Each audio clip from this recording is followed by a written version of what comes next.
Centre Whitney Pear. Thank you, Mr. Speaker. My question is for the Minister of Finance. Education support workers are getting a frigid response from government in their fight for fair wages that bring their members out of poverty.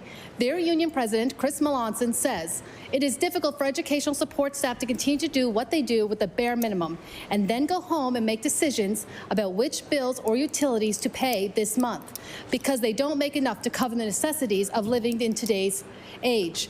Mr. Speaker, is the minister's position that educational support workers should live in poverty? The Honourable Minister of Education. Thank you, Mr. Speaker, and thank you to the member opposite for the question.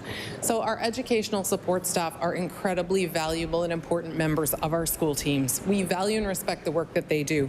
CUPE, like NSGEU, represents a variety of roles across the province. They include bus drivers, ECEs, custodians, EAs, tradespeople, food services staff, and more.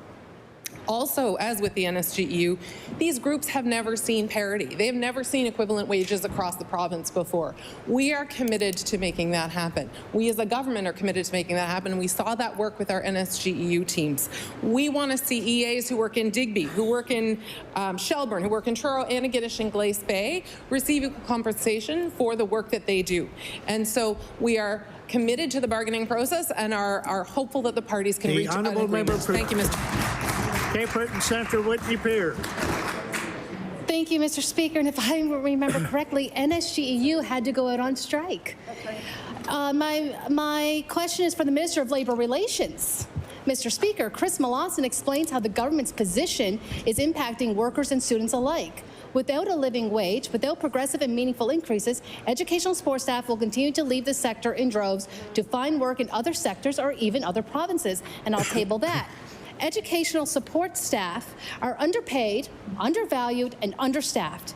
And now it appears the HRCE is preparing for scab hiring. Is this the minister's idea of good labour relations?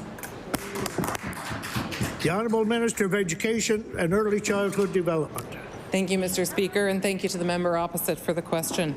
So as was our government's position with NSGEU, we support collective bargaining. Collective bargaining is an important process and it leads to a negotiated agreement. We saw that happen with NSGEU. Order, please. Order, please. The Honourable Minister of Education has the floor. The Honourable Minister of Education. Thank you, Mr. Speaker.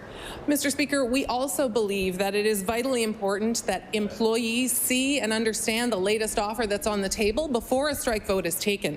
And we are very hopeful that they'll have the opportunity to do that, to understand the compensation package that's being offered, and then we'll be able to have the opportunity to come to a negotiated agreement, Mr. Speaker. We are optimistic that that can happen if the parties are at the table and if all information is shared. Thank you, Mr. Speaker.